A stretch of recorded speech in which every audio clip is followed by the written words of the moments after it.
हाय। कैसे हैं आप लोग? आई होप अच्छे ही होंगे। आज हम बात करने वाले हैं एक बहुत ही कॉमन सा टॉपिक जिसके बारे में लोग बात नहीं करते हैं कि आप अपनी फिंगर को किस तरीके से आप फ्रेट बोर्ड पे लगाना चाहिए, कहाँ से प्रेस करना चाहिए, क्या आपका पोजीशन होना चाहिए। तो छोटा सा पॉइंट है बट आई होप आपके लिए काफ़ी हेल्पफुल रहेगा। This is Front Row. My name is Akshay. Let's start learning.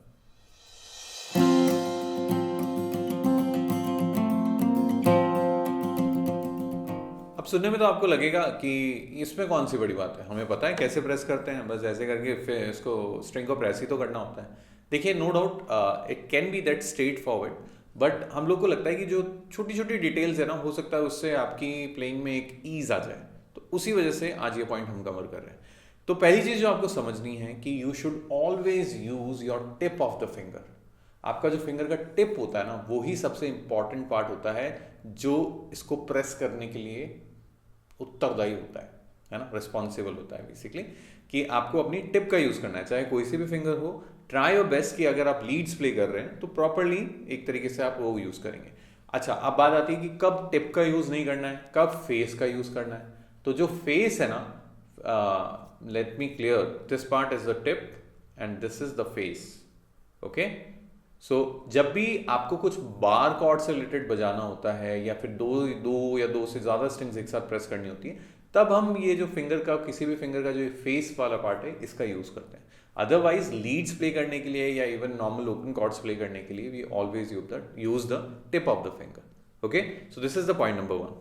Now point number two is कि कहाँ से प्रेस करना चाहिए। देखिए, जो भी हमारा फ्रेट होता है ना, उसका जो एंडिंग कॉर्नर है, जो एक तरीके से बॉर्डर लाइन है जो नेक्स्ट फ्रेट और उस फ्रेट के बीच की है, उससे जस्ट पहले का जो एरिया है ना, वो हम लोग प्रेफर करते हैं। अब कुछ लोग बोलेंगे क्यों, ऐसा क्यों होता है?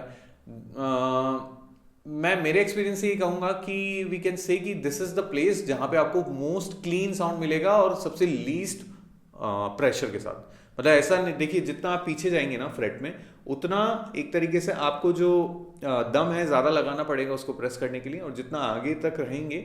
लेकिन ये बात ध्यान रखिएगा कि लाइन को नहीं टच करना है। अगर आपने लाइन को टच कर लिया है तो दिक्कत हो सकती है। तो don't touch the line. Line से जस्ट पहले आपको अपना फिंगर रखना है टिप के साथ। ठीक है। पॉइंट नंबर थ्री जो आपको ध्यान में रखना है कि ट्राई, जब भी आप लीड्स प्ले कर रहे हो, आपका नेल है ना, जो नेल ऑफ द फिंगर है, should be towards your face और टूवर्ड्स योर राइट हैंड। कि जैसे ये अगर मैंने सेकंड फ्रेट पे रखा है तो मेरा फिंगर पूरा रोल आके ऐसा है, देखिए, है ना। और जो मेरा नेल है it is facing my right hand. और अगर ज़्यादा हो तो ऐसा कोशिश कीजिए कि ऐसा ना रखें। ऐसा हम जब रखते हैं जब हम इस तरीके का कोई प्लेइंग करते हैं, जैसे जब हम नायलॉन स्ट्रिंग गिटार प्ले करते हैं, उसमें फ्रेट थोड़ा सा बड़ा होता है, फ्रेट बोर्ड थोड़ा सा बड़ा होता है, चौड़ा होता है, तो उस केस में हमें ऐसे फिंगर्स करनी पड़ती है। बट अकॉस्टिक गिटार में we I would recommend that you should always go for this kind of positions. Okay, so I hope कि ये तीनों की तीनों टिप्स आपके काफ़ी काम में आएंगी।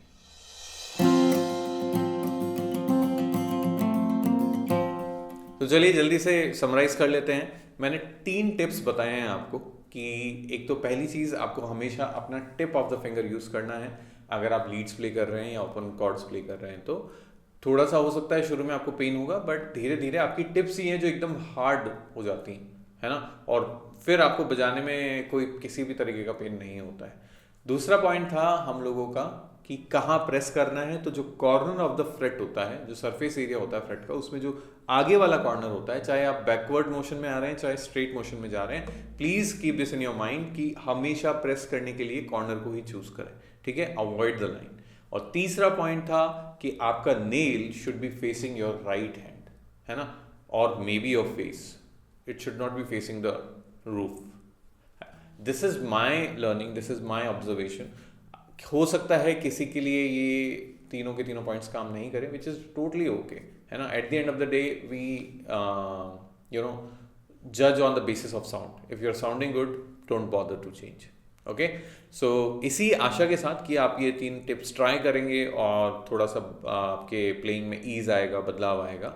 हम मिलते हैं नेक्स्ट लेसन में। उससे पहले please don't forget to subscribe the channel, like the video and share the video. ठीक है, तो चलिए मिलते हैं दोबारा। And till then you know where to find me.